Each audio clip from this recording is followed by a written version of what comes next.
Let's be honest, we have all burned by how Next.js App Router can sometimes feel really slow, especially navigation.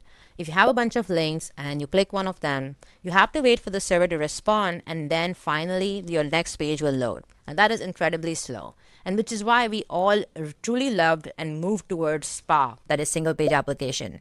With single page applications, all the links are preloaded, and when you click on it, it automatically just shows the page to us right away. It feels incredibly fast. But as we moved towards server components and started using Next.js App Router a bit more, the links felt really slow. But finally, I have some good news for you because Next.js 16.3, which is coming out very soon, has a fix for this exact issue.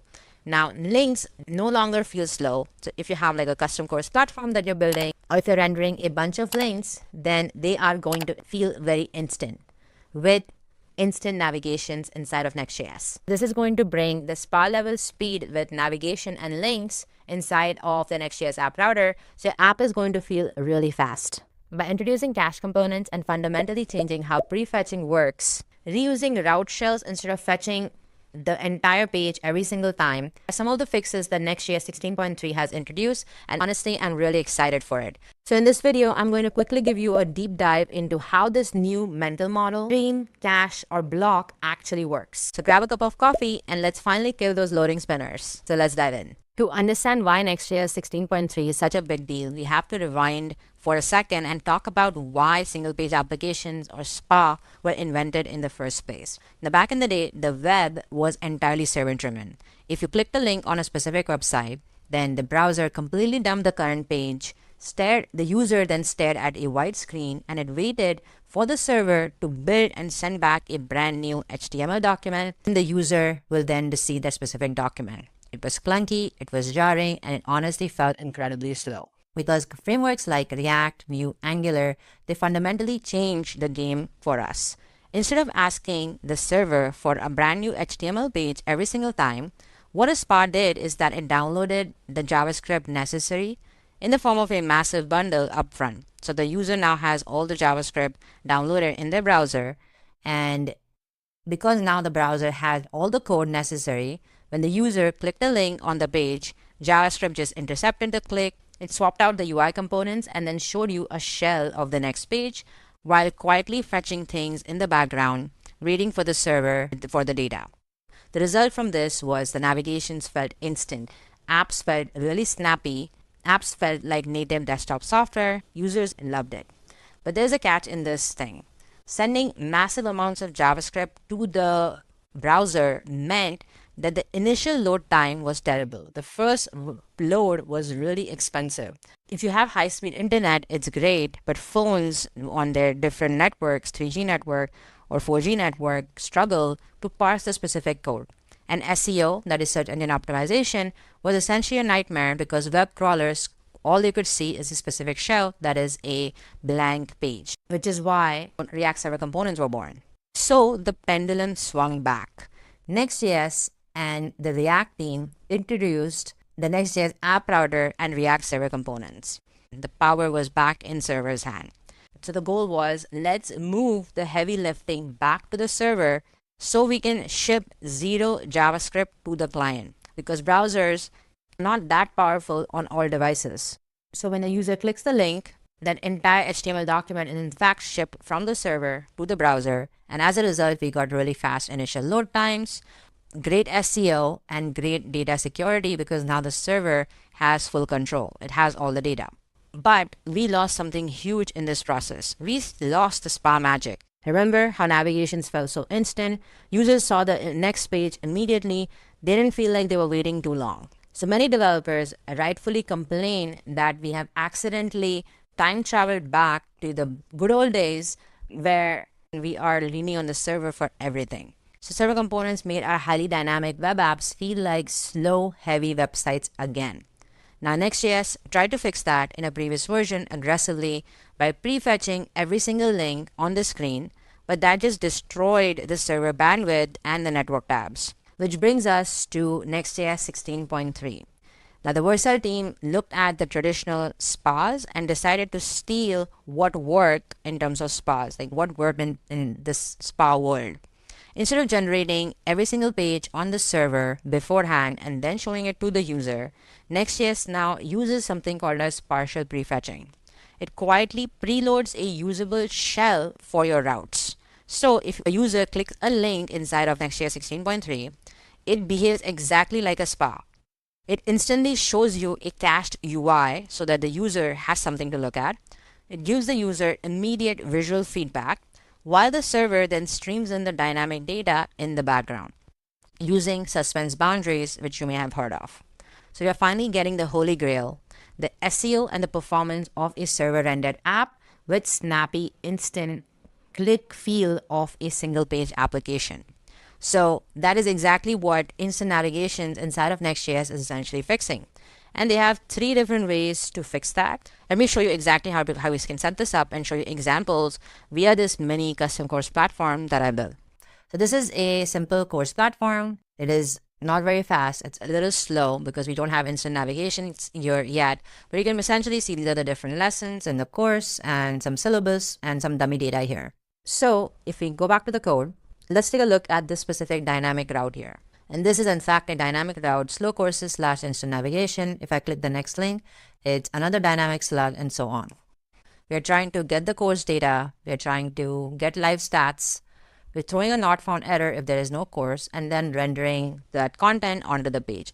If you take a look at get course or get courses or get live stats, for example, I'm just adding a dummy timer here to simulate what the server would send back to us as well. So you can pretend that this is a slow database or CMS read or something like that.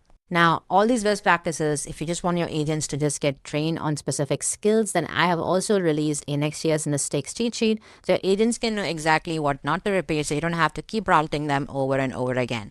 Take a link in the description below so you can download it for free. Now let's start by enabling instant navigation. And to do that, we have to enable cache components.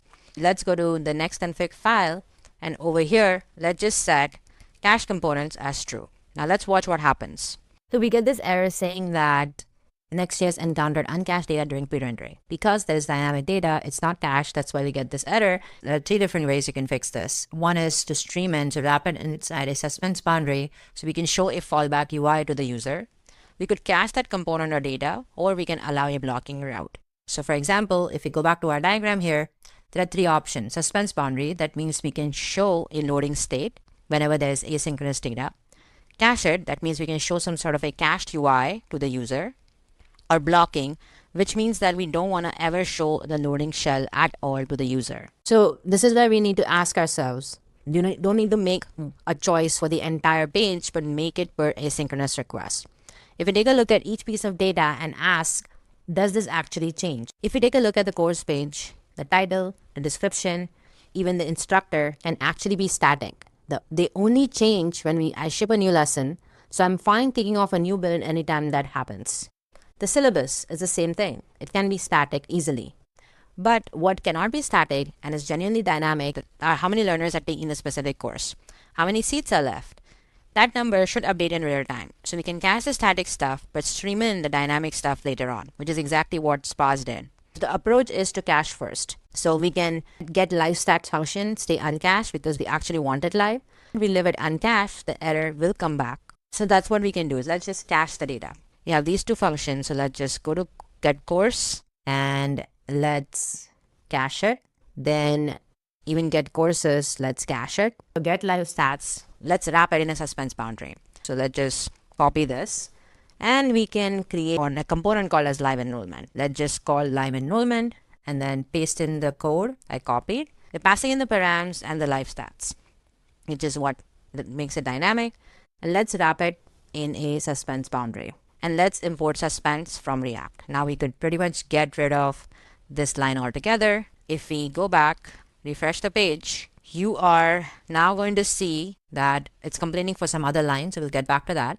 But if I click on, let's say, instant navigation, we are going to see loading live, master, loading live enrollment, cache components, loading live, but the rest of the content is readily available and the navigations are in fact instant. And if we go look at the error, it says that this specific slot parameter also blocks the entire page. So for that, we could do something similar. If we take a look at course, this is the header as well as course, is these lessons as well that we have. So we could simply also create a course header component and wrap it in a suspense boundary. And let's create a course header component as well. Similarly, let's do something similar for syllabus. Create a component called as syllabus and paste in the syllabus as well.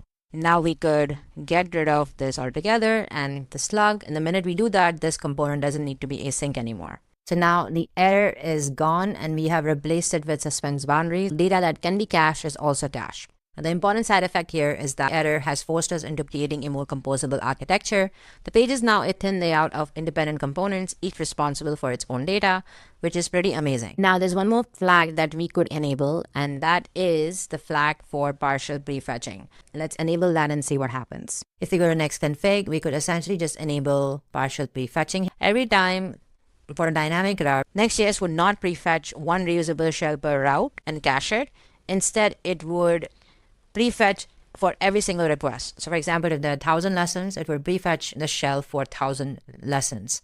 By just simple one shell fix, made the framework more performant. And it also shipped Next.js dev tools. So you are going to see navigation inspector here. Let's just run that. And if I refresh the page, you're going to see what would happen whenever the navigation pauses.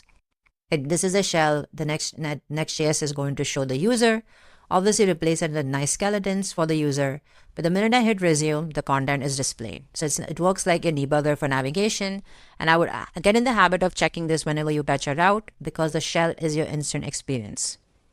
If the shell is empty, your instant navigation is an instant black box. And if you like this video as next steps, definitely check out this video on how senior engineers actually build with AI. Because let's be real, I feel like that's where the world is heading. So I want to show you architecturally how we could design a complex system like a media feed like TikTok or Instagram. All right, thank you so much for watching. Bye for now.